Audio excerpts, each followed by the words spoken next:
Alors bonjour à toutes et à tous, bienvenue pour ce cours. Avant de commencer, de dire que le cours il a été sponsorisé, donc il est dédié pour la réussite. Là où vous êtes, vous répondez Amen.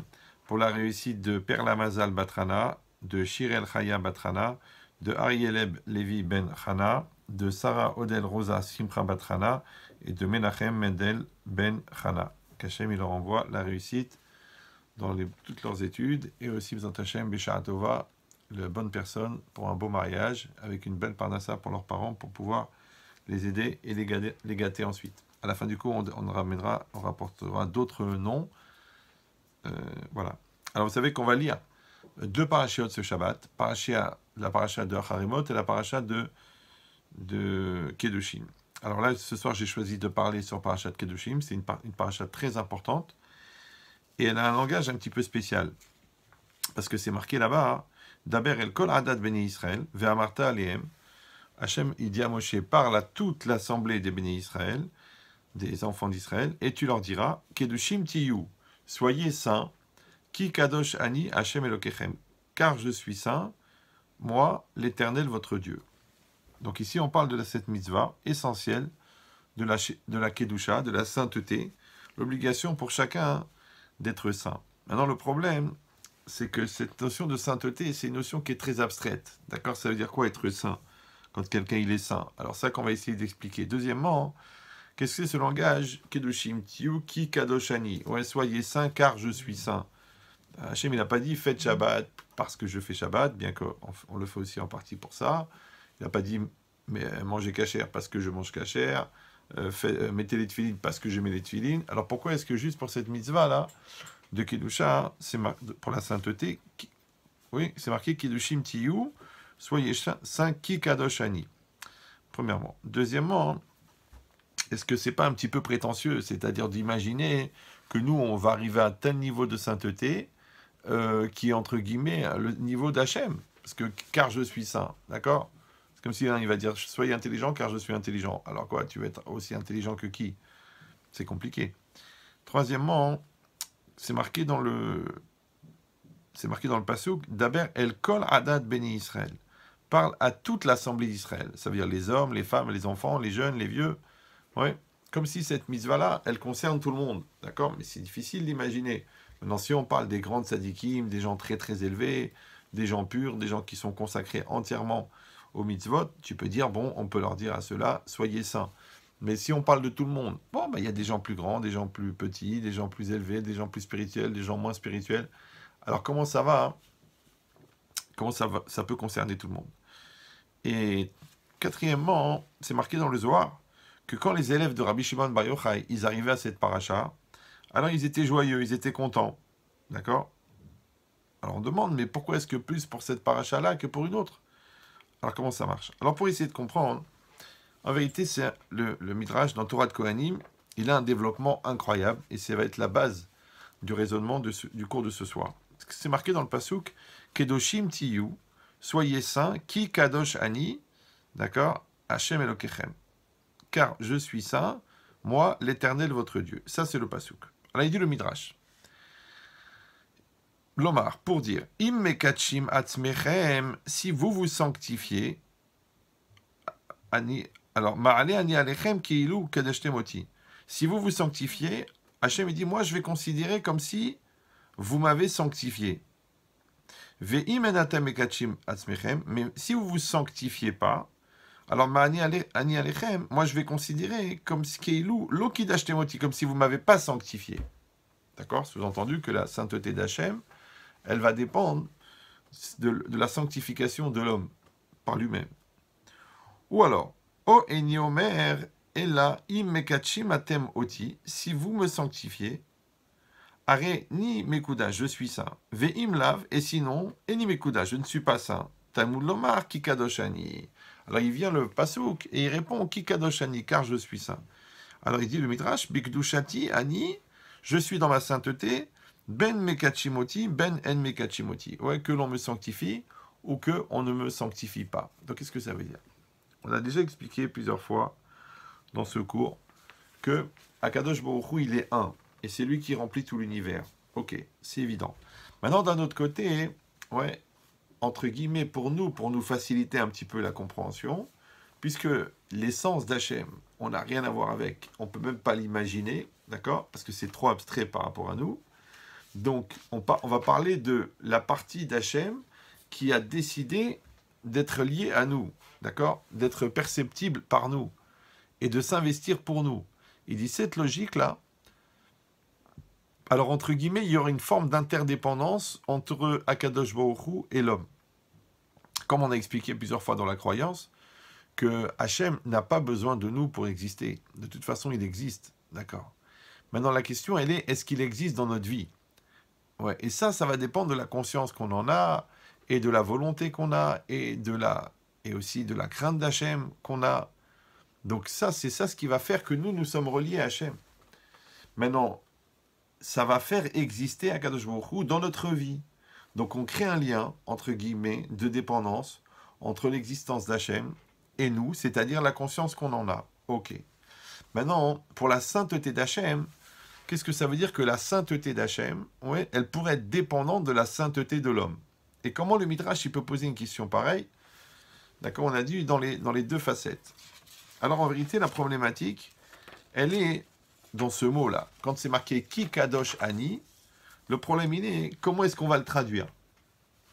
Parce que « qui », ici dans la phrase, on peut le traduire « car je suis saint », donc « soyez saints car je suis saint », ou alors on peut le traduire « afin que je sois saint ». Et c'est ça la problématique du Midrash. Oui, parce que si je dis que Kedushim Tiyu, d'accord, car je suis saint, Ki kadosh ani, ça veut dire car je suis saint, ça veut dire que vous devez vous sanctifier parce que moi je suis saint. Sous-entendu, vous devez me ressembler, vous devez vous purifier, vous devez vous élever. Parce que je suis saint, ça veut dire que c'est moi la référence de votre sainteté. Donc, vous avez une obligation de me ressembler. Et ça, c'est quelque chose qui est énorme. Quelle idée, on va voir en développant.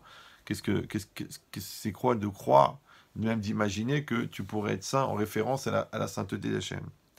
Ou alors, soyez saints, Kedoshim Tiyu, soyez saints, Ki Kadoshani, c'est quoi? Afin que je sois saint. D'accord? Parce que ça peut se traduire comme ça. Ou soyez saints car je suis saint, ou soyez saints afin que je sois saint. Maintenant, quand Hachem il s'adresse à l'homme et il lui dit soyez saints afin que je sois saint, ça voudrait dire que la sainteté d'Hachem, elle dépend de la sainteté de l'homme.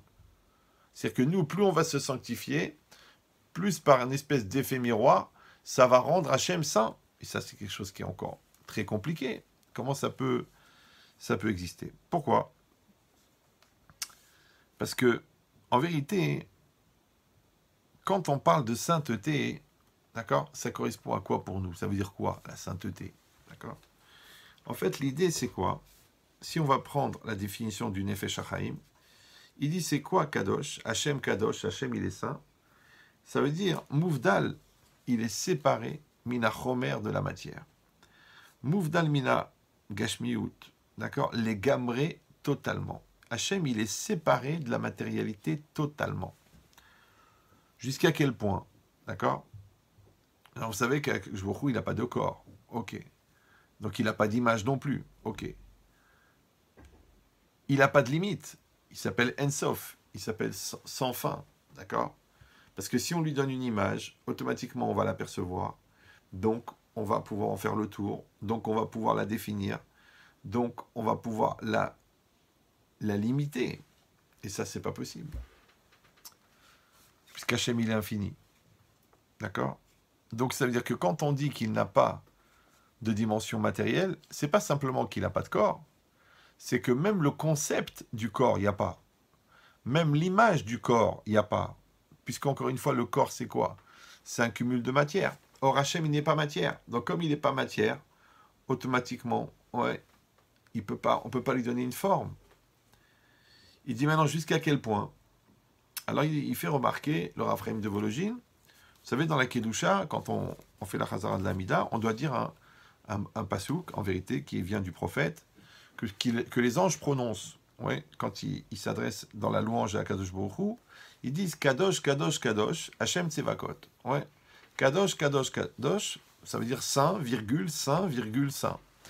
Il dit, mais le Nefesh HaChaim, mais ça veut dire quoi? Ça veut dire que c'est les anges, qui sont des êtres totalement immatériels, et qui parlent d'Akadosh Baruch Hu, ouais, qui est très très très éloigné d'eux, puisqu'ils le disent dans le Passouk, ouais, Baruch Hashem Mime Komo, il est béni de son endroit, sous-entendu on n'est pas au même endroit qu'Hachem, c'est-à-dire que les anges, qui sont des êtres totalement immatériels, en parlant de Dieu, ils disent, il est béni de là où il est, sous-entendu il est loin, loin de nous. Maintenant, vous faites le calcul que des êtres immatériels, comme les anges, Hachem, il est loin d'eux. Alors nous, imaginez la distance qu'on a avec les anges, puisque nous sommes fondamentalement très matériels, d'accord? Donc si Hachem, il est très très distant des anges, alors imagine de combien est-ce qu'il peut être distant de nous, puisque nous sommes matériels et eux ne sont pas matériels. Maintenant, qu'est-ce que ça veut dire Kadosh, Kadosh, Kadosh? Pourquoi 3 fois? Pourquoi pas 10 fois? Pourquoi pas 100 fois? Alors il fait un calcul. Il dit, c'est comme si on disait qu'Hachem, il est saint, c'est-à-dire séparé de la matière, mais pas multiplié par sa propre sainteté, à la puissance saint, d'accord? À la puissance séparée de la matière, et le résultat total à la puissance séparée de la matière.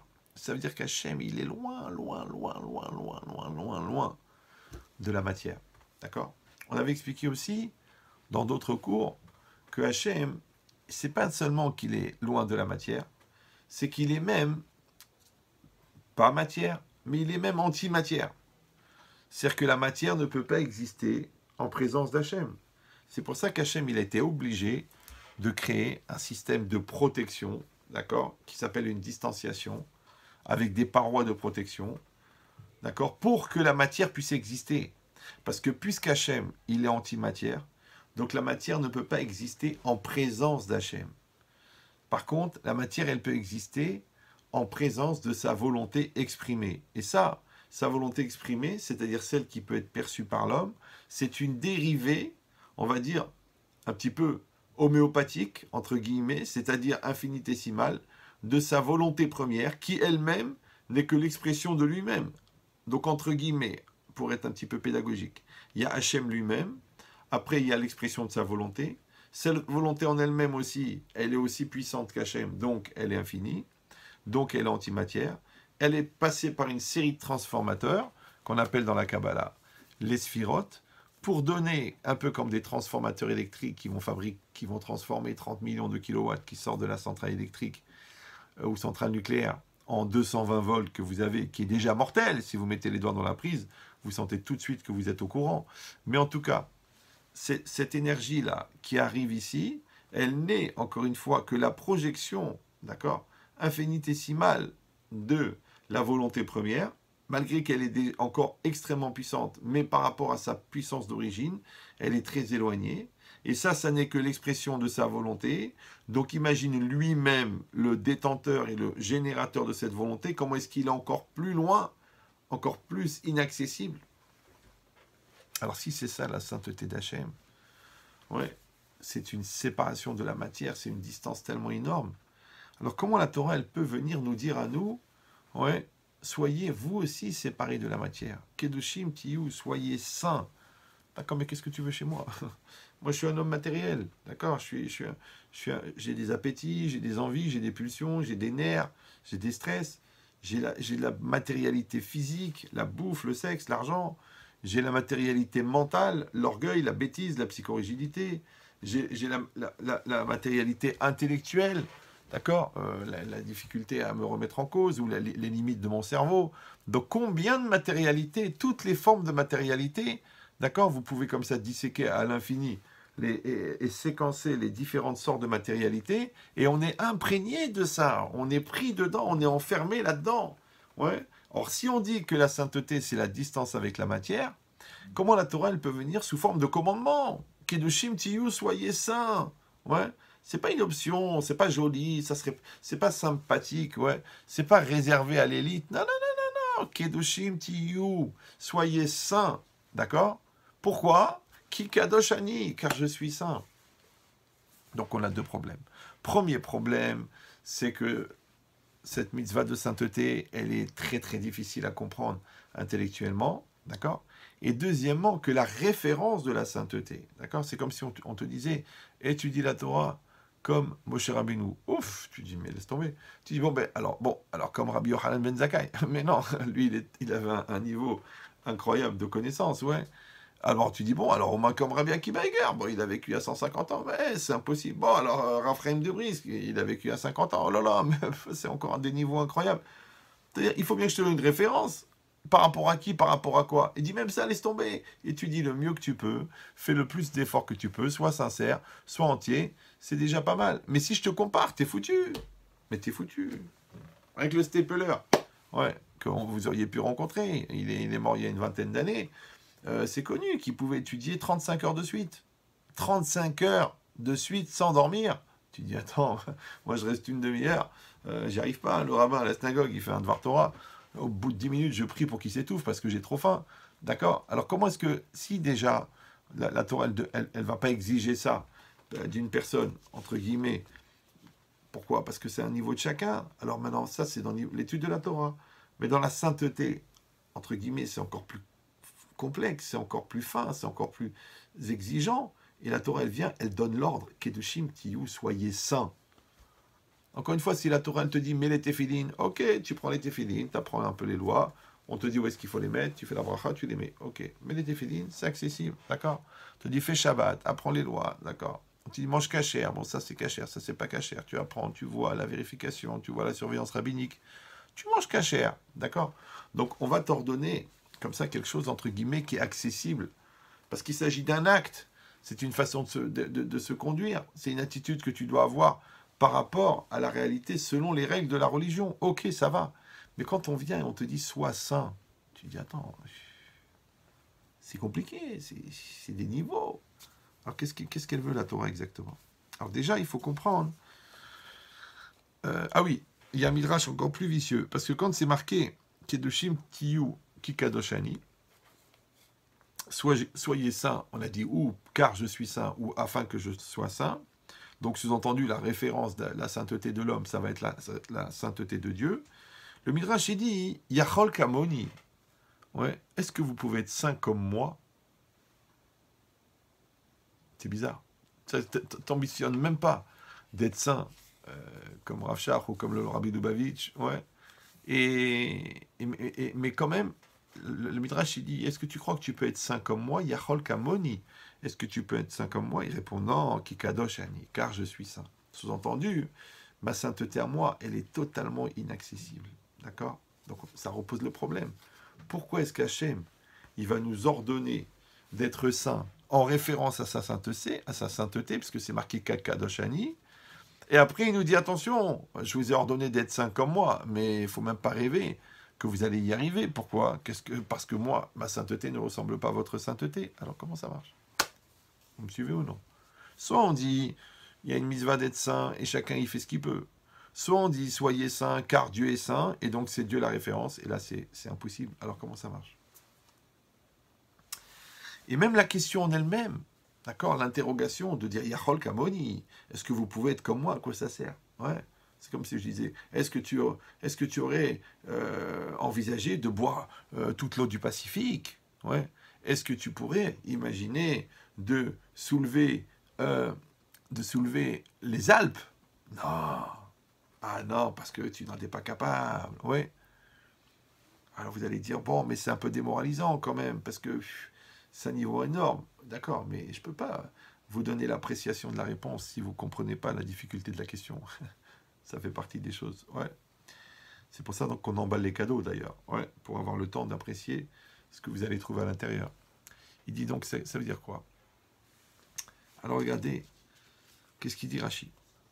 Quand c'est marqué Kedushim Tiyu, soyez saints, Rashi il dit, dans son commentaire, à vous Prushim Mina Rayot, soyez séparés de la nudité, ouais, de la débauche, ou Mina Avera et de la faute. Il dit pourquoi? Shekol Makom She Atamotse Geder Erva Atamotse Gdusha. Parce que partout, dans tout endroit où tu trouves une barrière devant la nudité, à Tamotse Gdusha, tu trouves de la sainteté. Déjà, Rashi, ici, il a amené un enseignement incroyable. Tout à l'heure, on a dit, dans des mots simples, d'après le Nefesh HaChaim, ouais, le Raphaim de Vologine, que Kadosh, ça veut dire Mouvdal minachomer, d'accord? Ça veut dire séparé de la matière. Venons réfléchir. Pourquoi est-ce que la sainteté, ça serait forcément le fruit d'une séparation, d'une distanciation? Peut-être qu'au contraire, la sainteté, ça vient d'une proximité, d'accord? C'est-à-dire, je vais aller dans un endroit saint, je vais me sanctifier. Je vais côtoyer une personne sainte, je vais me sanctifier. Je vais accomplir une mitzvah, je vais me sanctifier. Donc, il y a en fait là, ce qu'on appelle la sainteté positive et la sainteté négative. D'accord? C'est quoi la sainteté positive? Ben, c'est la sainteté de la mitzvah. C'est-à-dire qu'à chaque fois que je fais une mitzvah, en vérité, je me sanctifie. C'est pour ça que c'est marqué H. Quand on fait une bracha, par exemple pour les tefilin, Baruch ata Hashem Elokeinu melech haolam, Asher kideshanu bemitzvota vetzivanu, ouais, qui nous a sanctifiés par ses mitzvot et qui nous a ordonné les aniar tefilin de mettre les tefilin. Ouais. Asher kideshanu bemitzvota vetzivanu, litatev betzitzit, de nous envelopper avec les tzitzit, avec les fils, les petits limes. D'accord? Donc ça veut dire quoi? Ça veut dire qu'il y a une kedusha dans la mitzvah. Mais ça, c'est une kedusha positive. Quand je vais rester une semaine dans la souka, je vais me sanctifier. D'accord? Quand je vais faire le jour de Kippour, je vais me sanctifier. Quand je vais moi-même sanctifier le Shabbat, et le Shabbat lui-même, il va me sanctifier. Donc il y a une sainteté positive qui est produite par le fait d'accomplir des actes saints.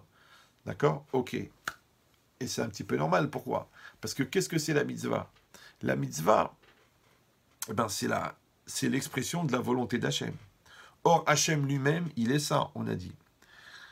La mitzvah, c'est quoi? C'est sa volonté. Donc, quand moi, je vais accomplir la volonté, en vérité, qu'est-ce que je vais faire? Je vais m'imprégner de la sainteté d'Hachem qui est exprimée à travers sa volonté. Or, je vais me sanctifier, d'accord, en m'assimilant à la sainteté d'Hachem exprimée dans la mitzvah. C'est pour ça que la mitzvah elle-même, elle me rend saint, premièrement. Mais d'un autre côté, ouais, donc on a dit ça c'est la sainteté positive. Après il y a la sainteté négative. Négative, ça ne veut pas dire chas v'shalom qu'il y a une dimension négative dans la sainteté. Non, mais c'est une sainteté qui est produite par la distance avec la matérialité. D'accord? Un petit peu comme dans la vie, ça veut dire qu'il y a des résultats que tu obtiens en agissant, et il y a des résultats que tu obtiens en te retenant. D'accord? Comme dans l'éducation, un enfant, tu peux lui, quand tu lui poses une question, tu peux lui donner la réponse. D'accord? Tu lui dis 4 plus 4 égale 8. D'accord? Donc là, tu lui donnes la réponse. Ou alors tu lui dis 4 plus 4 égale. Et tu le laisses réfléchir. Ouais, tu vas dire oui, mais il va stresser, il va s'angoisser, il va pas. Oui, mais d'un autre côté, il va devenir intelligent. Pourquoi? Parce qu'il va faire l'effort de... Ah, tu dis pour toi, c'est dur de ne pas te donner la réponse. Alors on dit en français, tu fais un effort de retenue. D'accord? Comme dans la Torah. Dans la Torah, il y a des mitzvot assez, des mitzvot lota assez. Des mitzvot où il faut agir. D'accord? Il y a 248 fois la Torah, elle t'a dit fais cela. Mais elle était finie, assis-toi dans la soukha. Ouais. Et 365 fois, la Torah t'a dit ne fais pas cela. Maintenant, quand la Torah te dit ne tue pas, ne vole pas, ne prends pas la forme de ton prochain, ouais, elle te donne des interdits. Maintenant, l'attitude que l'homme il a par rapport à l'interdit n'a rien à voir avec l'attitude que l'homme il a par rapport à une mitzvah positive. C'est quand il s'agit d'agir, on lui dit fais cela, eh ben, il faut qu'il se mette en mouvement et il agit. Ça s'appelle en hébreu kum ve'ase, lève-toi et fais. Mais dans l'interdit, là, l'attitude elle est différente. Pourquoi? Parce qu'il s'agit de ne pas faire. C'est ça ce qu'on appelle en français faire preuve de retenue. Je me retiens de faire un vrai lachon hara sur ma belle-sœur. D'accord? Je me retiens de développer de la haine contre quelqu'un. Je me retiens de me venger contre quelqu'un qui m'a fait une crasse. Donc ça, c'est quoi? C'est un acte de retenue. D'accord? À la limite, c'est comme un non-acte. C'est-à-dire qu'il y a un acte d'agir et il y a un non-acte de développer une énergie extraordinaire de ne pas agir. Ouais. Maintenant, chacun, il va apprécier qu'est-ce qui est le plus fatigant, qu'est-ce qui est le plus épuisant. De faire le bien, d'accord, en luttant contre la flemme, la lourdeur et le Yetzirah qui t'empêche, ou alors de ne pas faire le mal. D'accord? Qu'est-ce qui coûte de plus d'énergie? De se retenir, ouais, de dire un mot méchant, un pic qui fait de la peine, un lachon hara, et ça coûte à l'intérieur parce que tu as envie de le faire. Ton Yetzirah, il te dit, allez, vas-y, défoule-toi, détruis-le, détruis-la, fais-lui du mal. Ça prend une énergie énorme. Ça, c'est l'énergie de la retenue. D'accord? C'est l'énergie du lota'asé, de l'interdit. Ok. A dit maintenant ça, ici c'est marqué dans Rashi. Chol makom she'atamotse geder les herva. D'accord? À chaque fois que tu trouves une barrière devant la nudité, devant la débauche, d'accord? La Torah, elle a dit, tu ne dois pas regarder la femme avec l'œil du radiologue, d'accord? La Torah, elle a dit, tu ne dois pas avoir des mauvaises pensées de débauche. La Torah, elle a dit, tu ne dois pas avoir une discussion trop intime avec une personne qui n'est pas ta femme, d'accord? Que ça pourrait t'amener à chas v'shalom des bêtises. La Torah, elle t'a dit, tu ne dois pas convoiter la femme de ton prochain, tu ne dois pas toucher la femme, tu ne dois pas, qui t'est interdite, tu ne dois pas avoir des relations sexuelles avec cette femme-là. Tous ces interdits-là, d'accord, s'appellent herva, d'accord, s'appellent la nudité, s'appellent znout, s'appellent la débauche, ok. Maintenant, Rachid a dit, quand toi, tu vas te retenir de faire ce genre de faute, d'accord, ce genre de avérote, alors automatiquement, ça crée de la sainteté. C'est bizarre, non? Ça crée de la sainteté. Donc là, encore une fois, on parle de la sainteté qui est produite par la distance avec la faute. Mais pourquoi est-ce que Rachid a choisi juste la nudité? Je vais dire n'importe quelle avéra, n'importe quelle faute, d'accord? Je me retiens de faire du lachon hara, automatiquement, ça provoque, ça génère de la sainteté chez moi. D'accord? Je vais me retenir, je ne sais pas moi, d'avoir une pensée négative sur quelqu'un, d'accord? Parce que je vais juger du bon côté, hop, ça va me produire de la sainteté. Alors pourquoi est-ce que Rachid a choisi juste la débauche? Le Maharal de Prague, il a un langage incroyable. Il dit comme ça, dans le Gourari, c'est-à-dire le commentaire du Maharal de Prague sur le Chumash, donc sur le Rashi. Il dit, chez Shem Kedusha, le nom de sainteté, Neemar al-Prisha, il a été dit sur la Prisha, sur la séparation. Aujourd'hui, on parle beaucoup de distanciation, tout ça, tout le monde comprend ça. Min inyane agouf, d'accord? C'est-à-dire une séparation de tout ce qui concerne le corps, veta avotav et ses envies, ses pulsions.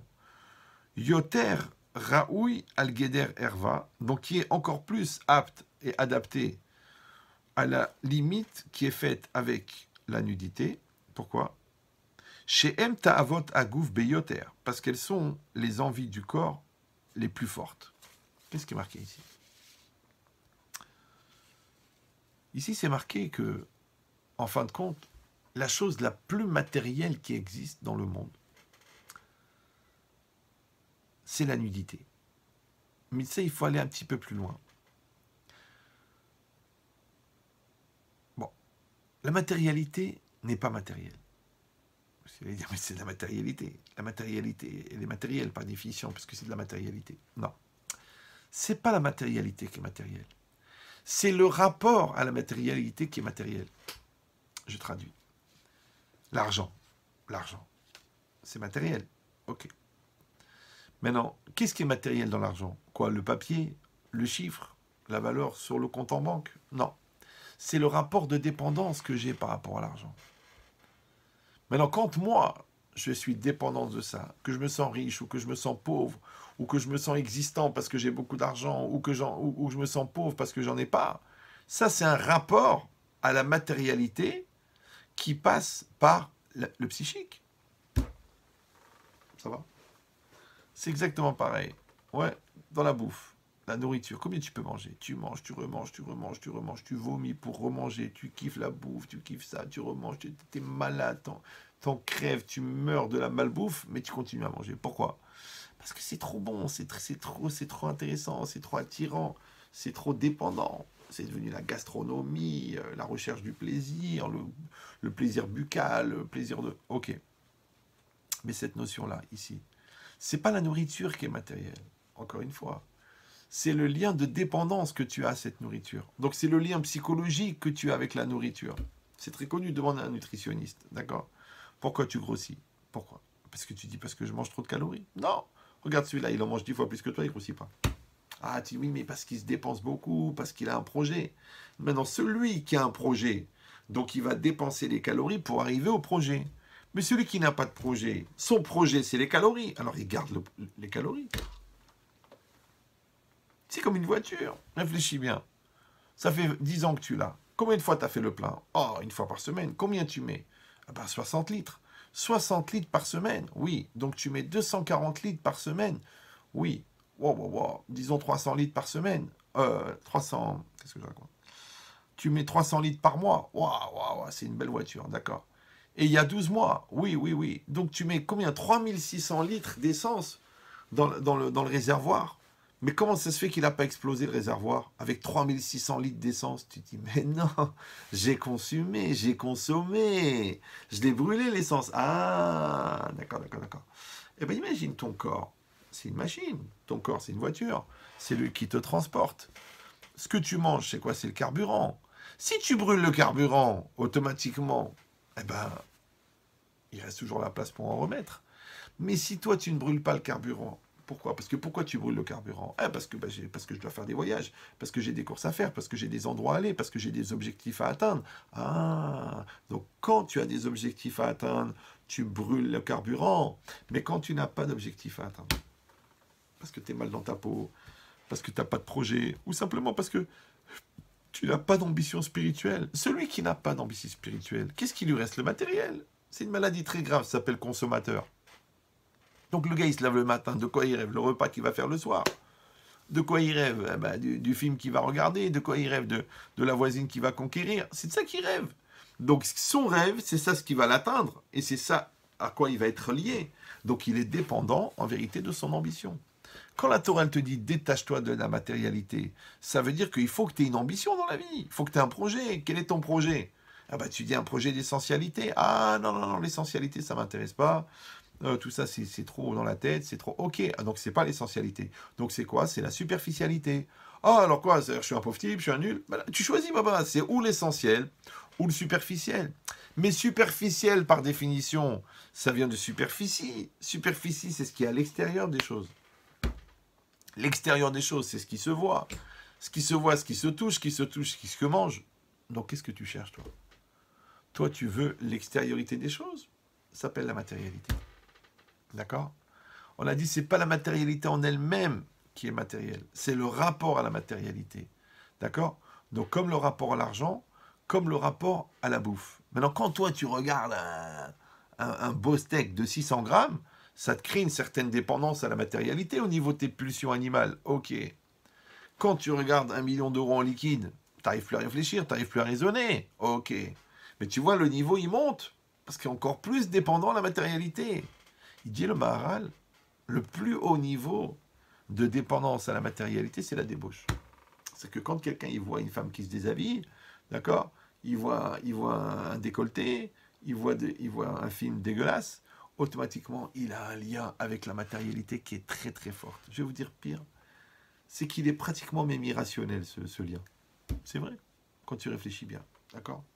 Quelqu'un il a 16 ans, 17 ans, il est un peu excité comme ça par la découverte. Quelqu'un, il a 30 ans, il est excité, d'accord? Quelqu'un, il a 50 ans, quelqu'un, il a 80 ans, mais quelqu'un, il a 90 ans. Il s'excite de quoi? Et pourtant, le Yetzirah, il est encore là. Ouais, comment c'est possible? Donc tu vois que ce rapport à la matérialité, il est irrationnel. Tu dis, mais c'est possible? Comment c'est possible? Voilà, c'est de la chair, c'est de la viande. En vérité, un corps, c'est de la viande, d'accord? Alors pourquoi la peau du dos, elle t'excite pas, et la peau de la poitrine, elle te rend cinglé? C'est de la peau, c'est que de la peau, d'accord? Donc qu'est-ce qui se passe? Ça veut dire qu'en vérité, c'est pas la femme qui est matérielle, c'est le rapport, le regard de l'homme qui est matériel. Mais alors quand le regard il rentre dans la perversité, alors c'est un très très haut niveau de matérialité. Vous me suivez ou non? Une fois un monsieur il est venu me voir. Il m'a dit, écoutez, Rabben Chitrit, je ne suis pas d'accord avec vous, parce que moi, je suis un obsédé sexuel et je m'assume. Je dis, ah bon? Il m'a dit, oui, oui, moi, je suis obsédé. Moi, c'est pas la peine de vous dire c'est à source, c'est pas à source, c'est pas joli, c'est pas bien, c'est interdit, moi, je suis obsédé. J'ai dit, ok. Je dis, alors quoi? C'est quand tu regardes des revues spécialisées? Il me dit, ah, bien sûr, je suis abonné. Tu vas sur des chaînes dégueulasses. Ah, c'est une mitzvah. Oh, d'accord, ok. Je lui dis, dis-moi, imagine, tu visites une exposition. Et cette exposition, elle est au mémorial de la Shoah. D'accord. Au musée de la Shoah, au musée de la... Et puis il y a des grands posters. Et sur ces posters-là, tu vois des femmes, les malheureuses, toutes nues, qui sont en train d'attendre pour rentrer à la chambre à gaz. Maintenant, elles sont dénudées, elles sont toutes nues. Ouais. Est-ce que ça t'excite? Il m'a dit, ah non, mais là, vous exagérez, Rav Chetrit, il ne faut pas exagérer. Je ne suis pas un pervers, je ne suis pas un malade à ce point-là. J'apprécie la beauté féminine et tout ça. J'adore regarder un beau corps. Je suis attiré par ça. Je suis même prêt à payer pour ça. Ouais. Mais une femme à Auschwitz qui est en train d'attendre d'aller dans la chambre à gaz, je ne suis pas excité. Ah, je dis, viens, on réfléchit. Oh, comme ça, aux curiosités intellectuelles, à la limite, analyse un petit peu de psychologie ou de zoologie, c'est comme tu veux. Je dis, pourquoi cette femme-là, sur un catalogue, là, qui est allongée, qui est toute nue, ça t'excite? Et cette femme-là, qui est toute nue, en train d'attendre de rentrer à la chambre à gaz, ça t'excite pas? Il a réfléchi comme ça. C'est une histoire vraie, hein, je mens rarement en conférence. Il a réfléchi, il m'a dit, je sais pas. C'est vrai, c'est bizarre, c'est irrationnel. Je lui ai dit, je vais t'expliquer pourquoi. Tu sais pourquoi? Parce que la femme qui est en train de faire la queue pour rentrer là-bas, ouais, eh ben, tu la regardes comme une femme, tu la regardes comme une personne, parce que tu as de la peine pour elle, parce que tu sais qu'elle va mourir dans quelques minutes. Et ça t'énerve et ça te tue, et tu as un sentiment d'injustice, et tu as envie de la rentrer là-bas et de tuer tous ces nazis, parce que tu la vois comme une personne. Alors que celle-là qui est sur le catalogue, celle que tu vois dans le film dégueulasse, ouais, tu la regardes pas comme une personne. Tu la regardes comme de la viande organisée de manière harmonieuse. Ce que tu appelles la beauté. Ouais, mais ça reste une personne. Elle a des sentiments, elle a un cœur, ouais, elle a une sensibilité. Pourquoi tu la regardes comme un corps? Quand tu prends une pomme, tu vois une belle pomme, tu n'as pas de la peine pour elle, tu la manges, tu la croques, tu la digères.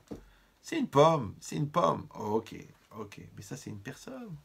Elle a une conscience, elle a une volonté, elle a une neshama. Comment tu peux la regarder comme de la viande? Comment tu peux l'utiliser comme de la viande?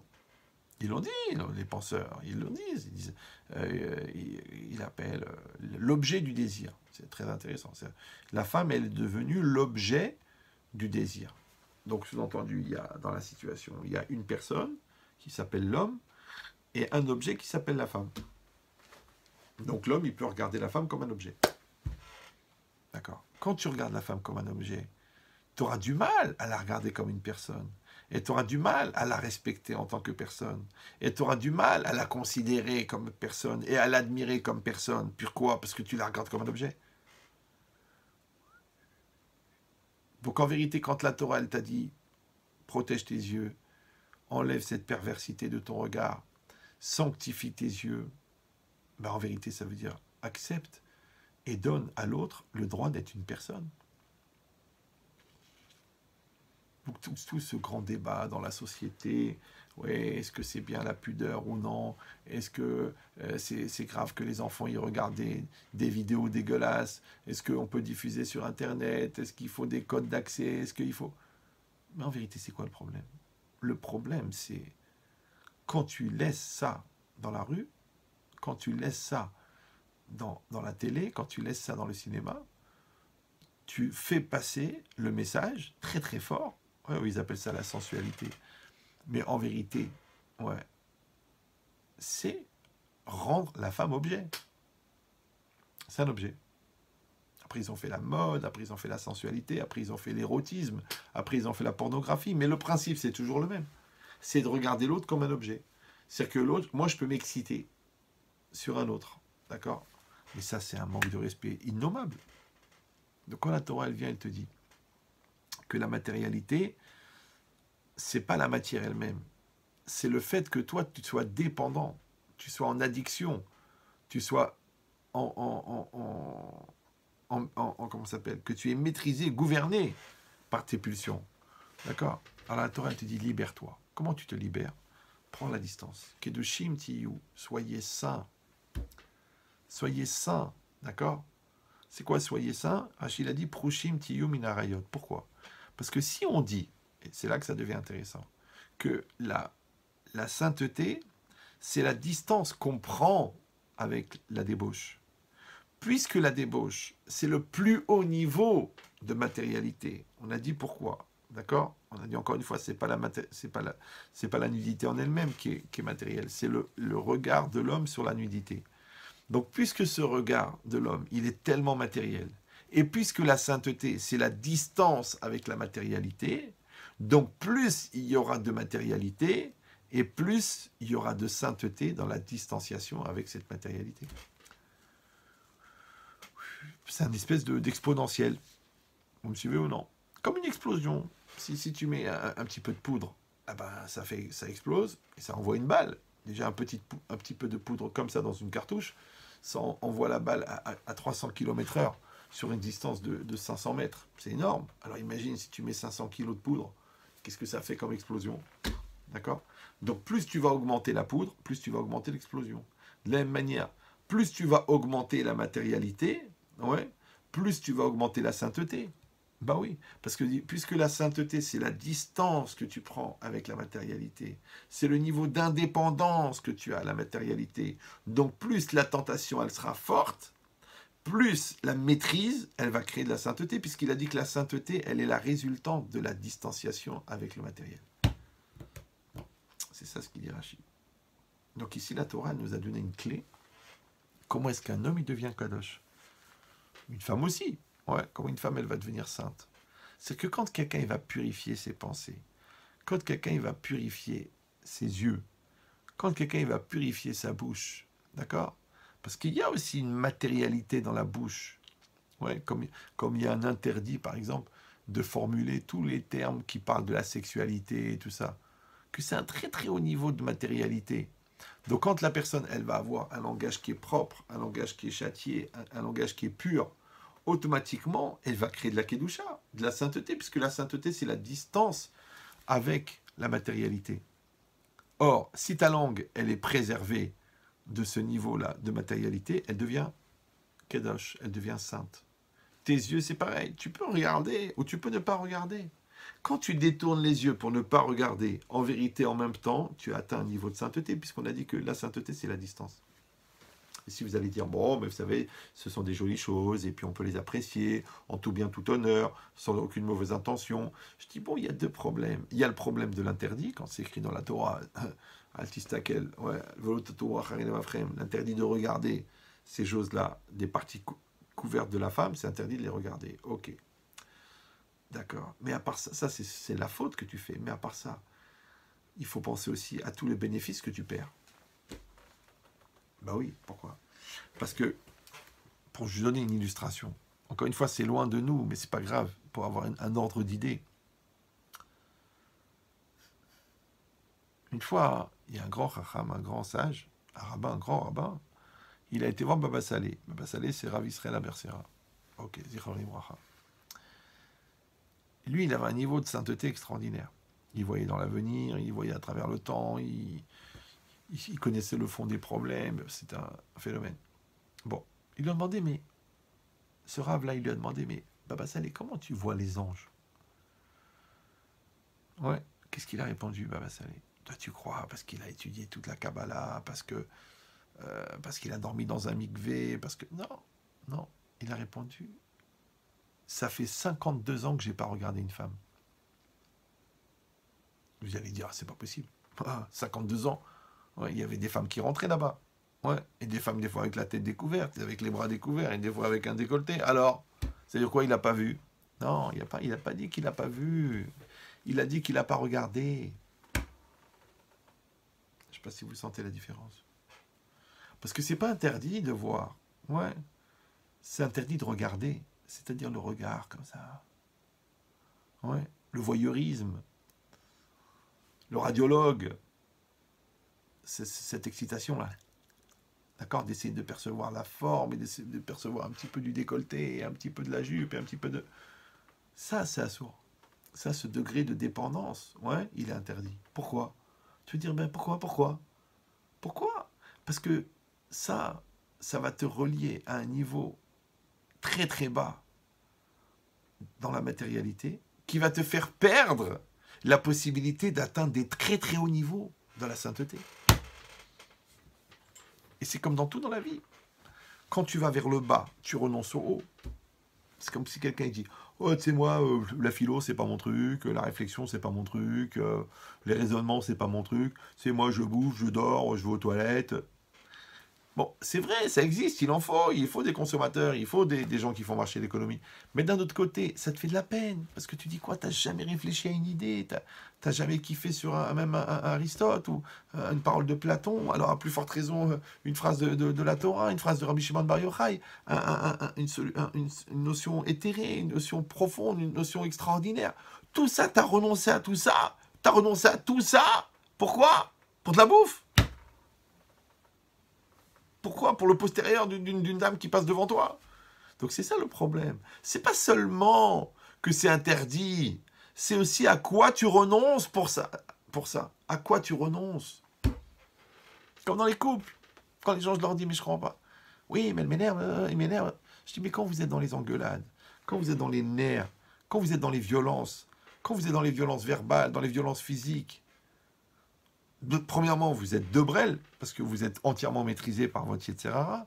Et deuxièmement, ça veut dire que vous avez perdu l'opportunité de la paix, de la complicité, de la sérénité, de l'amour, de la communication, de la communion. Regardez tout ce que vous avez perdu. Pourquoi? Pour faire plaisir à qui? À mon orgueil, à mon côté macho, à mon côté crise de nerfs, à mon côté hystérique, à mon côté... C'est pour ça que tu as gaspillé tout ça.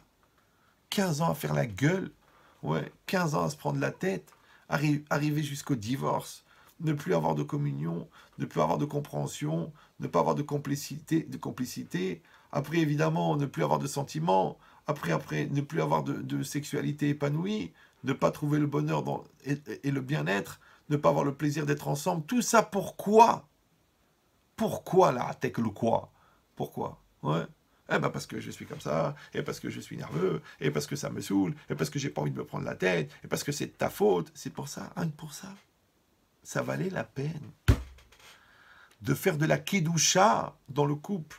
C'est-à-dire de prendre une distance, ouais, avec tes nerfs, prendre une distance avec ton orgueil, prendre des distances avec tes a priori, prendre une distance avec tes peurs, prendre une distance avec tes complexes pour réussir à avoir tout cela. Ça veut dire que l'interdit, ouais, en vérité, il te donne accès à des choses extraordinaires. Comme la concentration. Ouais. C'est comme si tu regardes ça, et ça, et ça, et ça, et ça, et ça. Tu dis, moi, je regarde tout. Mais en fait, quand tu vois rien. Alors que si je te dis, viens, arrête-toi. Arrête-toi. Viens, on s'arrête là. Tu dis, oui, j'ai visité Tokyo en 3 jours. Viens, on s'arrête. On rentre dans un quartier. Oh, tu vois l'atmosphère. On rentre dans une rue. Ouh, c'est sympathique. On rentre dans ce magasin. Oh là là, il a l'air spécial. On va dans l'arrière du magasin. Le gars, il te sort une boîte en velours. Il te l'ouvre. Il te sort un bracelet. D'accord? Avec 14 émeraudes. D'accord? Et des diamants bleus, des diamants verts, des diamants... Il te dit, prenez la loupe, monsieur, et regardez, appréciez la beauté de chacun de ça. Tu dis, mais attends, mais je ne savais pas qu'il y avait des magasins comme ça, je ne savais même pas que ça existait des bijoux comme ça, je ne savais même pas qu'il y avait des rues comme ça, je ne savais pas. Tu vois, à côté de quoi tu passes? Eh ben, c'est pareil, c'est dans tout. Quand toi, tu gardes une religion juive, d'aller un petit peu à la synagogue, et de voir l'Akba'a, et après d'écouter 2 minutes le rabbin, et après de rentrer chez toi pour bouffer, pour regarder la télé, pour aller au tennis, pour aller un Shabbat après-midi, mais tu n'as pas compris. Tu as perdu la valeur du Shabbat, tu as perdu la sainteté du Shabbat, tu as perdu le roneg, les délices du Shabbat. Pourquoi tu as l'air malin comme ça? Chez Auchan, samedi après-midi avec tes trucs. Ouais. Ah tiens, on va chez Foot Locker, on va s'acheter des baskets. Mais les baskets, tu peux les acheter pendant 7 jours. De toute façon, tu es à côté de tes pompes. Qu'est-ce que tu en as à faire d'aller chercher les baskets rien que le samedi après-midi? On fait une sortie entre copains, on va s'acheter les baskets. C'est-à-dire que pour les baskets, tu as renoncé. Ouais. Tu as renoncé à la sainteté du Shabbat. Mais tu vas revenir en réincarnation dans des baskets, baba. Toute la journée, on va te marcher sur la gueule parce que tu seras une semelle de baskets. C'est ça ton projet. C'est ça ton projet de transgresser Shabbat pour des baskets, de transgresser Shabbat pour aller jouer au tennis. Bon, ok, tu connais pas l'importance du Shabbat, tu connaissais pas la gravité du Shabbat, tu connais pas la beauté du Shabbat. Dommage pour toi. Ouais, pourquoi faire pour taper dans une balle? Puis quand tu seras en enfer, c'est toi qui seras la balle. Il y aura des anges qui taperont, tirés d'un bois à l'eau de l'univers. C'est pas une malédiction, non, c'est juste une constatation. D'accord? Donc c'est quoi l'idée? C'est que quelqu'un doit réfléchir pas seulement à l'interdit, ouais, mais en fin de compte, à tout ce qu'il a raté, à tout ce qu'il a perdu, à tout ce qu'il a gaspillé. Toi, c'est pareil. Ouais, on te dit habille-toi avec pudeur. Ah, tu dis ça me saoule, j'aime bien être le truc, à la mode, les jupes fendues. Mais en fin de compte, t'as perdu. T'as perdu, maman. T'as perdu, chérie, parce que qu'est-ce que t'as maintenant? T'as le droit d'être un objet. Tout le monde se retourne, ouais. Tu fais la toftofa, tu fais un gyrophare, tu fais Cléopâtre dans la rue, les gens ils te voient. Waouh, waouh, les mecs ils se retournent. Oh la vache, t'as vu déjà, de l'humain t'es passé au bovin. C'est extraordinaire. En 5 minutes. Ouais. C'est-à-dire que t'as perdu le droit d'être une personne. Donc la sainteté, elle donne des niveaux extraordinaires. Ouais. Et encore une fois, tu ne dois pas regarder seulement l'effort que tu dois fournir, de te préserver, tu dois regarder tout ce à quoi ça te donne accès. Donc tu as accès maintenant à des niveaux que tu ne peux pas avoir dans la matérialité. Donc tu es obligé, ouais, de te séparer de la matérialité pour avoir accès à cette spiritualité.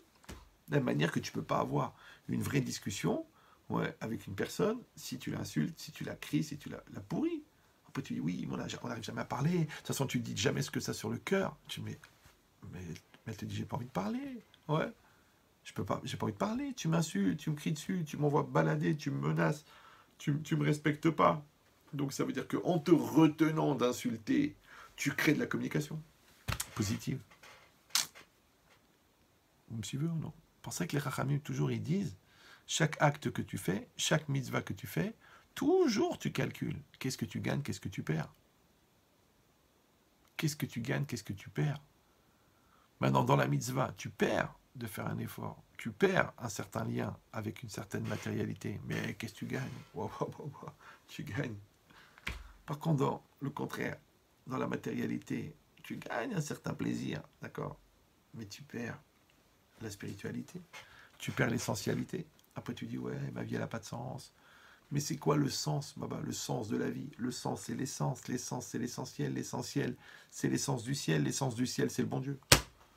Donc quand ta vie n'a pas d'essentialité, tu crois qu'elle n'a pas d'essentialité seulement dans la religion, mais elle n'a pas d'essentialité aussi dans tes choix. Elle n'a pas non plus d'essentialité dans ta maison. Elle n'a pas d'essentialité dans ton couple. Elle n'a pas d'essentialité dans ta personne. Alors tu dis après, ma vie elle est vide. C'est quoi le projet? Voilà, j'ai travaillé 18 ans pour Ron Poulenc. Puis là, ils m'ont jeté comme un chien. J'ai envie de mourir. Mais évidemment, parce que ton projet, c'était quoi? C'était un travailleur. Mais c'est pas ça le but. Après, tu dis, oui, mon but, c'était d'un consommateur. Et ben voilà, t'as pas d'argent, tu peux pas consommer, t'es mort. Ouais. Ouais, mais mon but, c'est moi, c'est de sortir, c'est de prendre l'air et c'est de faire du sport. Alors quoi? Alors, ça y est, il y a le confinement, ça y est, tu fais une dépression, toi? Et s'il n'y avait pas de confinement et que tu étais malade et que tu étais obligé de rester au lit pendant 3 ans pour te soigner, ouais, qu'est-ce qu'on aurait fait? Tu serais tiré une balle? Tu dis non. Quand la vie, elle est belle, je vais bien. Quand la vie, elle est moins belle, je vais bien. Quand je suis dehors, je suis content. Quand je suis dedans, je suis content. Ah, mais comment tu fais pour être content alors que tu as des pensées négatives qui te montent dans la tête et que tu as envie de mourir et tu as envie de te stresser, Mais parce que tu te sépares. Tu te sépares de ton angoisse. Tu te sépares de ta peur.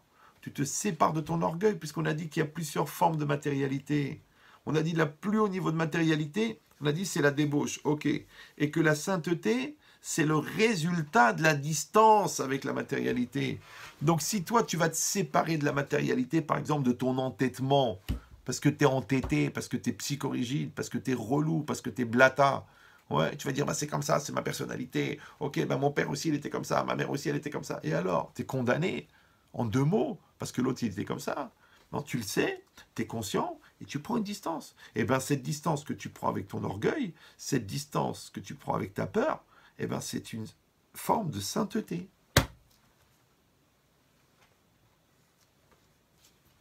Vous me suivez ou non? C'est une forme de sainteté. Donc, tu vas sanctifier ton cerveau, tu vas sanctifier ton cœur, comme tu as sanctifié tes yeux, comme tu as sanctifié tes mains, en faisant pas n'importe quoi. Tu peux même sanctifier ton argent, en ne prenant pas de l'argent qui n'est pas cachère, de l'argent qui est volé, de l'argent qui est tordu, de l'argent qui est magouillé. Tu vas sanctifier ton porte-monnaie. Et si vous allez dire, ah, l'argent n'a pas d'odeur, ils disent, les chassidim, que les enfants font des avérotes, font des fautes, parce qu'on les nourrit avec de l'argent qui n'est pas cachère.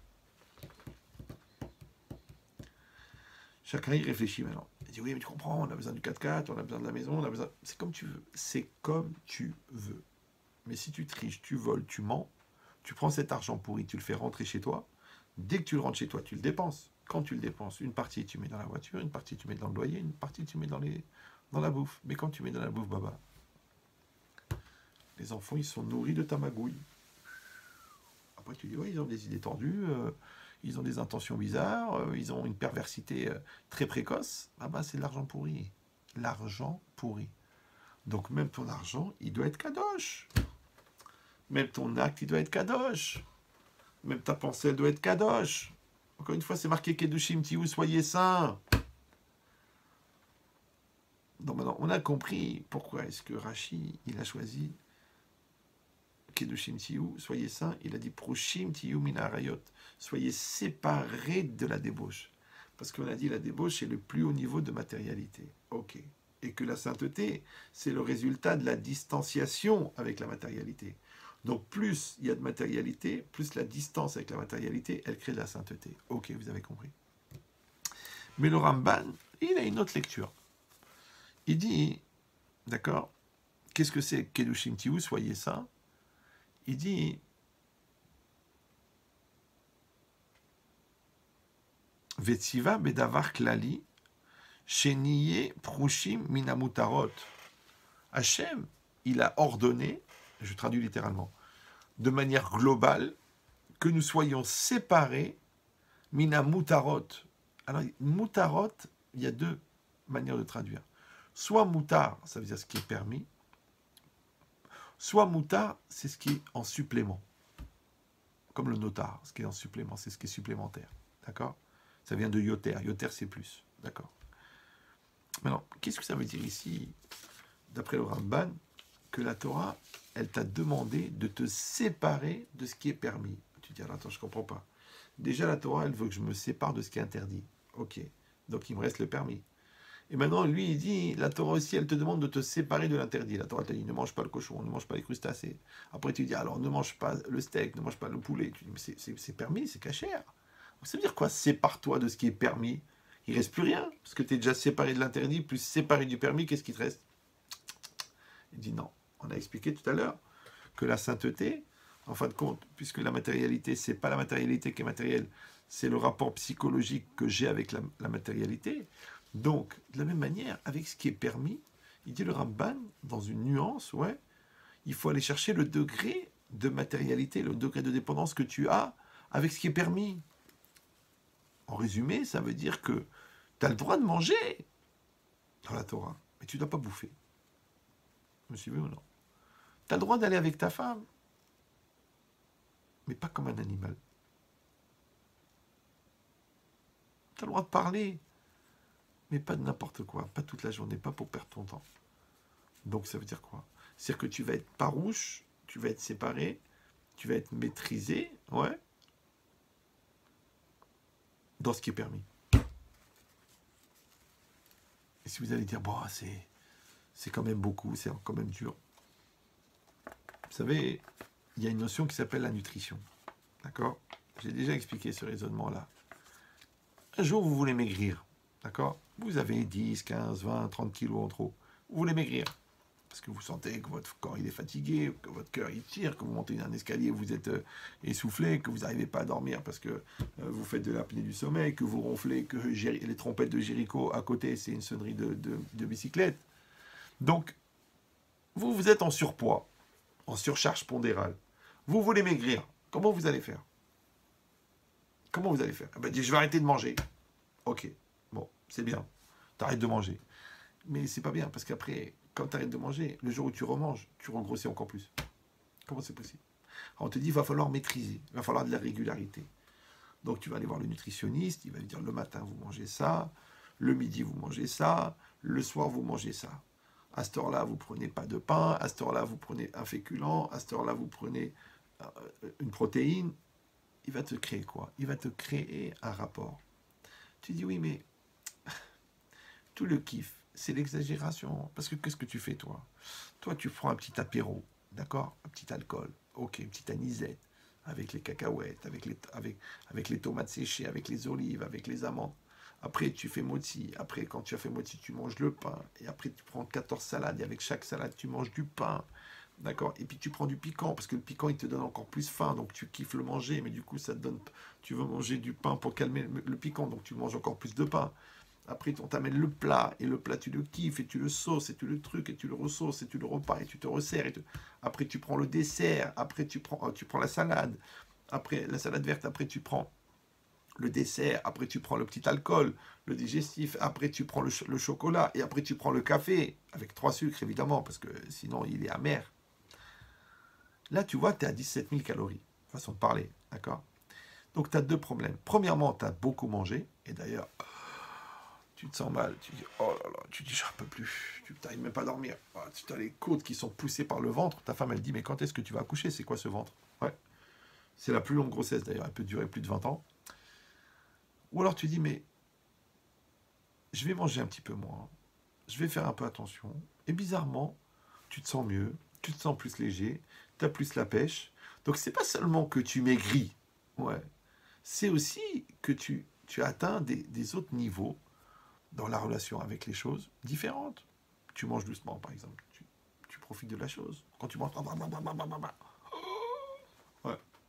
Et bien exactement pareil, le rapport à la bouffe, le rapport à la matérialité, le rapport à la matière, c'est la même chose. Donc toi, tu réfléchis que maintenant, tu vas être en maîtrise. Par exemple, tu te rends compte que sans manger de pain, tu es rassasié. Bon, d'accord. Tu te rends compte que quand tu manges équilibré, tu es moins fatigué l'après-midi, alors qu'avant, tu faisais le coma après manger. Ouais.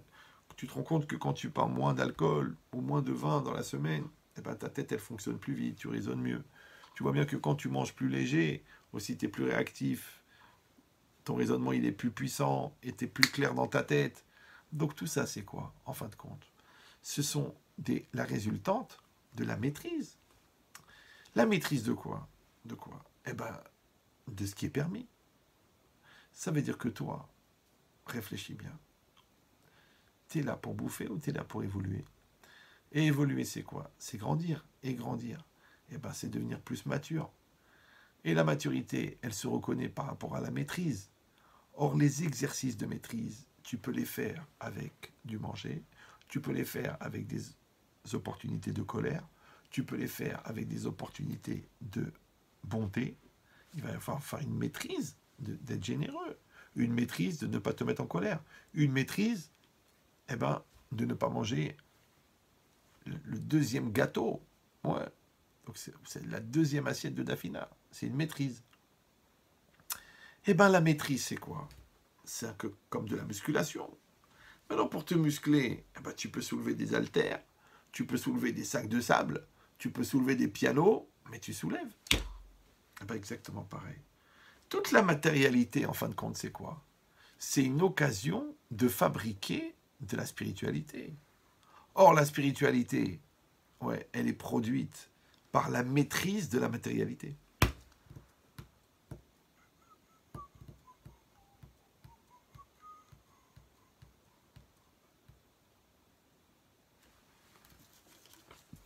Pour ça qu'il dit le Horachaz, le Rav Simcha Zissel, ah, Kemo Sheyesh Batora, Chidouché, Torah, de la même manière que dans l'étude de la Torah, il y a des enseignements nouveaux, des Chidushim de la Torah, Ken Bemaase, de la même manière dans l'acte, dans l'accomplissement de la Torah, Yesh Lechadesh Mitzvot, il faut inventer des mitzvot. Ouais.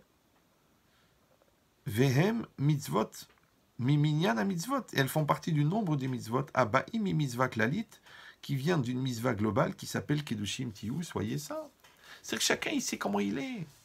Ouais, toi, tu sais que tu es très sensible à la bouffe.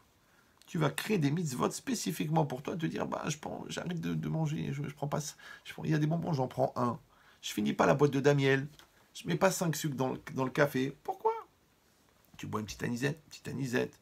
Pas des grands verres comme ça, ouais. Tu n'es pas obligé de faire un coma éthylique chaque Shabbat matin. Chaque Shabbat matin, ouais, tu prends 3/4 de litre de boucha. Mais t'es malade. Tu dis, non, mais on est entre copains, c'est une bonne ambiance. C'est la chérie-là. Mais non, c'est pas une ambiance. T'es un alcoolique, baba. T'es un alcoolique. Arrête de nous dire que c'est la manière de faire le kavod Shabbat. Quel kavod Shabbat? T'es jeté en train de vomir par terre. Ta femme, elle t'attend jusqu'à 5h de l'après-midi. T'es bourré complètement. T'as la tête à l'envers. En plus, tu cries dans la rue. Tu t'énerves. tu fais pipi contre un mur, tu t'en rends même pas compte. Mais ça veut dire quoi? Ça veut dire c'est ça le kavod Shabbat? Non, non. En vérité, c'est juste une occasion de délirer, de te lâcher, de faire l'animal. Ouais, si tu le faisais comme ça, tu dirais, ah, je suis un alcoolique. Mais quand tu le fais, soi-disant, pour le kavod de Shabbat, alors tu crois que c'est une mitzvah. Non, il n'y a pas de mitzvah. Même à Purim, où c'est une mitzvah de se saouler, les grands chachamim, ils boivent pas. Ils boivent pas, ils boivent un petit verre de vin, ça suffit. Tu dis, non, il faut se déchirer la gueule, c'est la mitzvah. Il n'y a pas de mitzvah d'être alcoolique, il n'y a pas... Je sais pas, les gens maintenant, ils ont développé cette nouvelle mitzvah, ouais, d'être alcoolique, il n'y a pas de mitzvah. Une fois, j'étais dans une bar mitzvah comme ça. On était avant le repas, au moment du kidouche. Le gars, il m'a amené un grand verre d'anisette comme ça. Je dis, mais je bois pas tout ça. Oui, j'ai un petit truc, j'ai bu un peu, je l'ai posé. Il me dit, allez, Rabbi Chetrit, lâchez-vous, détendez-vous, allez. Après, ils m'ont servi encore du vin, après un truc, après du whisky. Après, ils ont dit, on se met à table, allez, on serre, il serre. Après, ils m'ont dit, vous allez faire un devoir Torah. J'ai dit, mais moi, je peux parler, parce que ma tête, je l'ai encore. J'ai pas vu tout ce qu'on m'avait donné. Tu vois, mais alors, vous savez pas kiffer, mais kiffer de quoi? Kiffer de quoi? T'es à côté de la plaque. Tes enfants et ta femme, ils voient quoi? Un ivrogne. Maintenant, aujourd'hui, même les femmes, elles boivent, donc c'est une ambiance. Ouais. Après, les gosses très jeunes, ils boivent. Tu les vois dans les bar mitzvahs, dans les... Ouais, ils se déchirent. Dans les boîtes de nuit, je t'en parle pas. Ouais. Pourquoi faire? Pourquoi faire? Pour sortir du monde. Pour perdre le lien avec cette réalité-là. Mais tu crois que ça règle les problèmes? Tu crois que t'es plus heureux? Tu crois que tu as passé une meilleure soirée parce que tu es déchiré avec 4 grammes d'alcool dans la tête? Pas du tout. Pas du tout. Ouais. Donc ici, c'est quoi? C'est que, en fait, la sainteté, elle va te faire rentrer dans une autre dimension. Or, la seule manière de s'élever dans cette dimension-là, c'est de te séparer d'une autre. C'est comme un sacrifice. Ah, tu vas dire, oui, mais qui a dit? Mais quand tu vois un gymnaste, et tu es admiratif de ce qu'il fait, mais tu as oublié que depuis l'âge de 7 ans, il s'entraîne 6 heures par jour. Il a sacrifié. Quand tu vois un gars qui est prix Nobel de mathématiques, et tu dis, waouh, Kola Kavod, tu as oublié que le gars, ça fait 15 ans qu'il ne dort pas la nuit, parce qu'il a fait 160 000 heures de maths. Tu as oublié tout ça. Ouais, donc ça veut dire quoi? Ça veut dire que chaque chose, elle a un prix. Maintenant, la différence, c'est quand tu payes pour quelque chose qui t'intéresse, ou quand tu payes pour rien. Parce que ton foie, il est foutu. Ton cerveau, il marche au ralenti. Ton couple, il est parti en sucette. Tes enfants, ils ont vu un alcoolique. Tout ça, pourquoi? Pourquoi? Pour kiffer une bourra, pour kiffer un whisky. C'était quoi le projet? Donc la Torah, elle te donne une ambition. Ouais. De Kedoshim Tiyu, soyez saints. Alors moi, je prends des exemples extrêmement grossiers, parce qu'au moins tout le monde les comprend. Mais après, encore une fois, chacun, il verra. Ouais, celui-là, il a un problème avec les yeux. Ses yeux, il a des yeux baladeurs. Lui, il a une mitzvah Kedoshim Tiyu, soyez saints, il va se rajouter, ils vont lever ses lunettes quand il sort dans la rue. Parce qu'il n'arrive pas. Il ne va pas aller dans une plage où les gens sont tout nus, parce qu'il sait qu'il est fragile avec ça. Ouais, c'est pareil. Maintenant, quelqu'un, il travaille au téléphone. Ben, il se fixe des règles de dire la vérité, de ne pas mentir, de ne pas tricher, de ne pas embrouiller. Ah, quand il fait ça, qu'est-ce qu'il fait? Ça s'appelle aussi une mitzvah de Kedoshim, de sainteté. Pourquoi? Parce qu'il va retenir le mensonge, il va retenir la bêtise. C'est pareil, il se conditionne à rentrer à la maison. Il dit attention, je vais rentrer à la maison, c'est ma femme, c'est mes enfants, c'est pour eux que je vis, c'est pour eux que je travaille. Donc je ne vais pas les casser, je ne vais pas les fracasser, je vais pas mal leur parler, je ne vais pas les terroriser. La femme, pareil, elle se prépare, elle va recevoir ses enfants, je vais leur montrer de l'amour, je vais leur montrer de la patience, je vais leur montrer de la douceur. Ah non, moi ils m'excitent, moi j'ai déjà travaillé, j'ai déjà stressé, ils arrivent comme ça, et je casse tout. Mais réfléchis chérie, qu'est-ce qu'ils vont retenir les enfants? Ils te voient 3 heures par jour, ils vont retenir quoi? Une maman hystérique et un papa insultant, c'est ça qui va rester. Après tu dis ouais, après dans leur couple ça se passe mal et tout ça, mais papa tu leur as donné les clés. Donc tu dois leur montrer ce qu'il faut faire et tu dois aussi leur montrer ce qu'il ne faut pas faire. Maintenant pour leur montrer ce qu'il ne faut pas faire, il ne faut pas le faire. Voilà. D'accord? Donc ça veut dire quoi? Ça veut dire que chacun, il doit se connaître. Chacun, il doit connaître sa tendance. Chacun, il doit connaître sa fragilité. Chacun, il doit connaître ses manques. Chacun, il doit connaître son Yetzerara pour savoir sur quoi est-ce qu'il doit axer cette mitzvah. Parce que c'est bizarre. Cette mitzvah, elle est klalite. C'est une mitzvah générale. Kedoshim, Tiyu, soyez saints. Mais la Torah, elle n'a pas précisé. Ouais. Mais après, ouais, elle a donné. Bon, les commentaires, ils ont donné des éléments.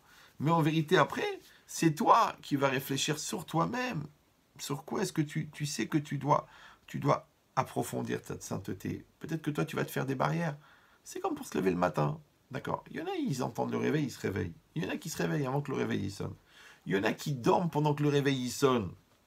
Il y en a, ils ont peur de rater. Alors ils préviennent un copain, ils disent appelle-moi au téléphone, on m'envoie un texto. Ils mettent 2 réveils parce qu'ils veulent se lever. En français, ça s'appelle je me donne les moyens d'arriver à mon objectif. Et dans tout, c'est pareil. Toi, tu veux le prêt de la banque. Ouais, tu vas pas avoir une banque, tu vas avoir 10 banques. Ah, tu as eu 9 réponses positives, c'est bien. Tu dis non, j'ai fait une folle, bon, ça n'a pas marché, bon, c'est dommage, bon, bah, j'achèterai une maison dans une autre réincarnation. Non. Donc ça veut dire que la mitzvah, c'est de se donner les moyens d'atteindre le résultat. Il dit, bah, c'est pareil, cette mitzvah générale de Kedushim Tiyu, soyez saints, elle rentre dans cette logique-là. D'accord? Donc c'est exactement pareil. Après, tu réfléchis aussi, parce que quand toi, on a dit qu'il y a la sainteté négative, c'est-à-dire de se retenir de toute cette matérialité, de prendre distance avec, je pense que au bout de 1h10, c'est assez clair.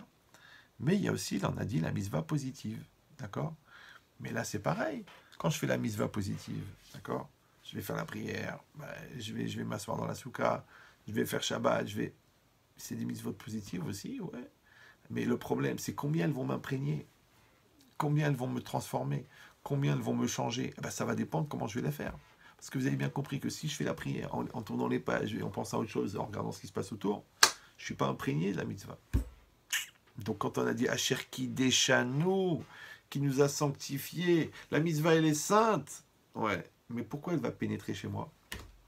Comme une crème. Si quelqu'un il a très mal, on lui dit mets cette crème, qu'est-ce qu'il fait? Il met la crème comme ça, hop, il enlève. Ça marche pas.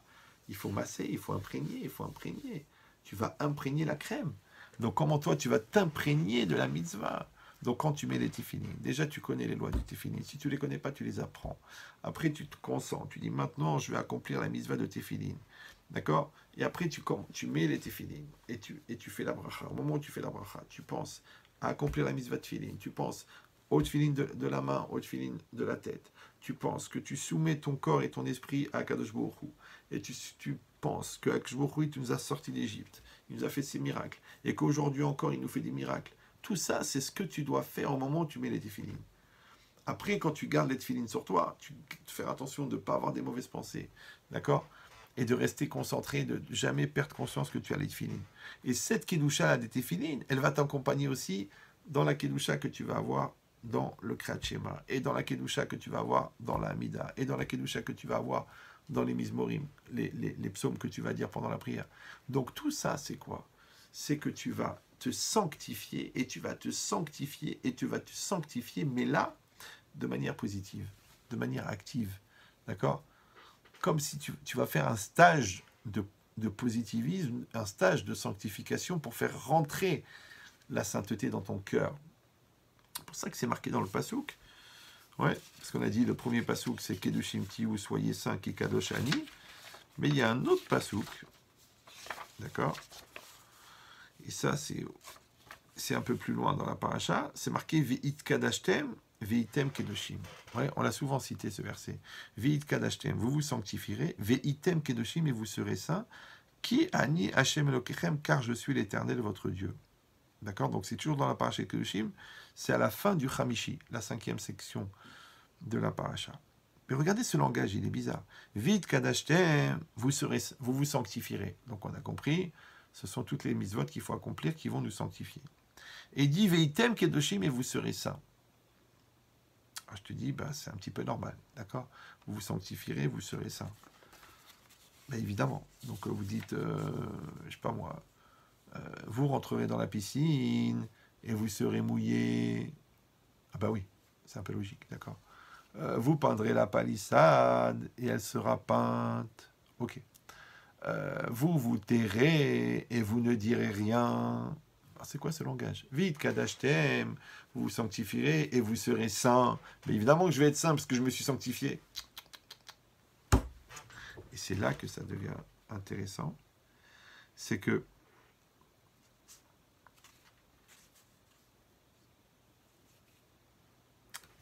les commentaires, ils expliquent qu'en vérité, c'est en 2 phases. Il y a une phase qui s'appelle Veit Kadashtem. Ça, c'est l'acte que l'homme fait. C'est l'âme, c'est l'acte que l'homme génère. Ok. Mais la sainteté, elle ne vient pas de l'homme. Le Ramchal, d'accord, il explique, le Rabbi Chaim Moshe Luzzatto, celui qui a écrit le Messiat Esharim, celui qui a écrit Derech Hashem, très très très grand chacham, d'origine italienne d'ailleurs, ouais, il a dit, l'homme ne produit pas de sainteté. Non. L'homme, oui, il fait des actes, il fait des mitzvot, et ces mitzvot, il lui donne accès à la sainteté qu'Hachem va lui donner. Donc en vérité, vite kadashtem, vous vous sanctifierez, c'est l'homme qui se sanctifie. Vitem kedoshim, et vous serez saints, ça c'est Hachem. C'est que l'homme, il fait l'effort de se mettre en situation de sainteté, mais en fait Hachem, c'est lui qui va le rendre saint. Donc en fait, c'est Hachem qui envoie la sainteté, c'est pas l'homme. Alors toujours, je donne cet exemple qui est facile à comprendre. C'est comme si quelqu'un est dans une pièce, et il y a des plafonds très hauts, 4 mètres de haut. Et puis quelqu'un vient et lui dit, tu sais, tu vois le plafond, il est fait avec des faux plafonds, tu as vu des plaques comme ça là. Au-dessus, il y a des pièces d'or, des millions de pièces d'or. Tu dis, c'est pas possible, si. Il dit, maintenant, tout ce que tu peux récupérer, c'est à toi. Le mec, il dit, attends, mais je peux pas sauter à 4 mètres. Donne-moi un truc à 2 mètres, je mets un coup de poing, je fais tomber la plaque, je fais tomber l'or. Mais comment je vais aller à 4 mètres? Il réfléchit, débrouille-toi. Il garde autour de lui, et il voit des tuyaux en PVC. Ouais. Et ces tuyaux, ils s'emboîtent les uns dans les autres. Et chaque tuyau, d'accord, il fait 2 mètres. Donc, qu'est-ce qu'il fait, le gars? Il prend un tuyau, il l'emboîte dans le deuxième. Ça lui fait un grand tuyau de 4 mètres. Il prend le tuyau et il tape avec la plaque. Et en tapant sur la plaque, eh ben, il fait un trou dans la plaque. Et puis, les pièces d'or qui sont au-dessus de la plaque, il rentre dans le tuyau et il les reçoit. Ça s'appelle tsinorot, des tuyaux. D'accord? C'est pour ça que j'ai pris l'exemple d'un tuyau. Il dit le Ramchal, un homme, il fabrique les tuyaux qui vont lui donner accès à la sainteté. Un homme, il fabrique la mitzvah. Un homme, il fabrique le Shabbat. Un homme, il fabrique ses téphilines. Il met ses téphilines. Il préserve ses yeux. Il dit des paroles de Torah. Il dit des paroles positives. Lui, il fait son travail. Ouais. Et ça, c'est le tuyau qu'il a créé. Et c'est ça, Ve'it kadashtem, vous vous sanctifierez. Et Hachem, il va verser, ça s'appelle Shefa Shel Kedusha. Ouais, comme ça. Il va réceptionner une masse de sainteté qui vient de ce qu'Akadosh Baruch Hu va mettre dedans. Donc c'est ça la mitzvah, qu'un homme, il peut sacraliser sa vie. Il peut mettre du sacré dans sa vie. D'accord? Il dit le Ramban, Veta'am akatuf sheyomar ki kadoshani Hachem Elokechem. Pourquoi est-ce qu'il a dit soyez saints, car je suis l'Éternel. Ouais, l'omar shanachnu niske le davkabo biotenu kedoshim.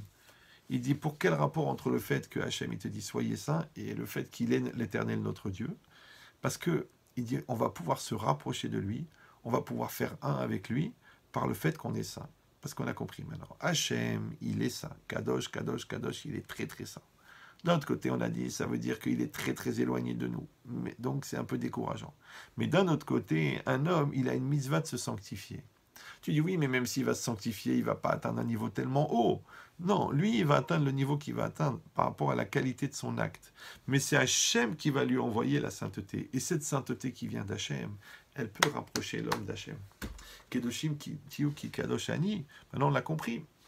Pourquoi c'est marqué « Soyez saints afin que je sois saint » ou « Soyez saints car je suis saint ». On a compris maintenant qu'il y aura toujours un lien de dépendance entre l'acte de sanctification de l'homme et le fait que Akadosh Baruch Hu, il va lui donner ce niveau de sainteté. Parce que ça vient de lui. Parce que c'est lui qui est à l'origine. D'accord. Maintenant, il peut faire participer l'homme à cette aventure extraordinaire de la sainteté. Il peut lui donner accès à des niveaux de perception incroyables. Il peut voir d'un bout à l'autre de l'univers. Il peut atteindre un niveau d'indépendance à la matière. Il peut acquérir son monde futur par ce biais-là, qui est le biais de la sanctification. D'accord? C'est pour ça, on avait dit, mais pourquoi est-ce que c'est pour ça que maintenant Hachem, il s'adresse à tout le monde. Ouais, on a dit d'abord, El Kol Adat Bnei Israël. Parle à toute l'assemblée d'Israël. Il dit pourquoi? Parce que ce soit les hommes, que ce soit les femmes, que ce soit les enfants, chacun est concerné. D'accord? Une femme, elle va faire attention à sa manière de s'habiller, ou elle va retenir à la shonara, de ne pas parler mal sur quelqu'un. L'enfant, lui, il va réfléchir, il va dire des psukim de la Torah, ouais, ou alors il va pas mettre un coup de pied dans le dos de son copain qui l'a énervé. Un homme adulte, il va avoir un autre comportement aussi de sanctification. Donc chacun, il est touché par cette mitzvah. Et cette mitzvah, on a dit, elle est générale, elle est clalite, parce qu'elle inclut des millions de petites mitzvahs. C'est pour ça que c'est marqué dans le Zohar, Kol haosek batorah nitar ve'acharkach nitkadesh. Ouais. Tout celui qui va s'occuper de la Torah, c'est-à-dire qui va étudier la Torah, au départ, il est purifié, nitar, taor, il est purifié, ve'acharkach nitkadesh. Et après, il est sanctifié. On a dit, c'est pour ça que quand les élèves de Rabbi Shimon Bar Yochai, ils arrivaient à cette paracha, où c'est marqué Daber el Kol Adat Israël, parle à toute l'assemblée d'Israël, ils étaient contents. Parce qu'ils disaient, ah, ça veut dire que nous aussi, on a la possibilité, nous aussi, on a la potentialité de cette sainteté. Oui, c'est pour ça que chaque personne, elle doit avoir cette ambition, elle doit se donner les moyens, elle doit faire l'effort de se sanctifier. D'accord? On a expliqué maintenant toutes les facettes de cette sanctification, alors qu'Hachem, il nous donne ce mérite de pouvoir profiter et d'accomplir, de recevoir cette sainteté de la Torah, cette sainteté des mitzvot, cette sainteté qu'on va obtenir dans notre couple par le respect de l'autre, par l'investissement, cette sainteté qu'on va recevoir en travaillant nos midotes, en se remettant en cause, en enlevant la colère, en enlevant les nerfs, en enlevant la bêtise.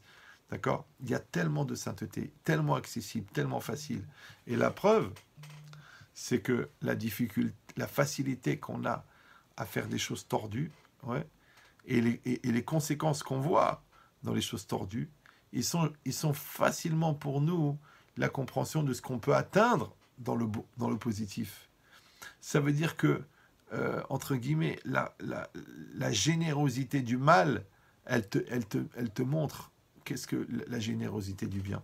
Parce que si déjà dans le mal, ça peut aller tellement facilement et tellement loin, alors imagine dans le bien, qu'est-ce qu'on peut produire comme résultat extraordinaire. Alors je nous souhaite à tous qu'on réussisse à s'investir dans cet esprit-là et qu'on arrive, Bezrat Hashem, à des très hauts niveaux de sainteté.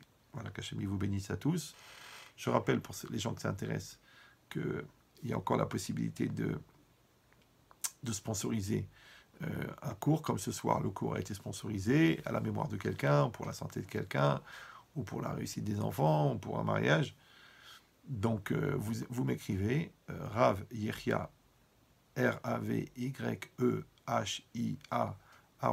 @hotmail.com et je vous répondrai pour vous donner les conditions et les dates disponibles.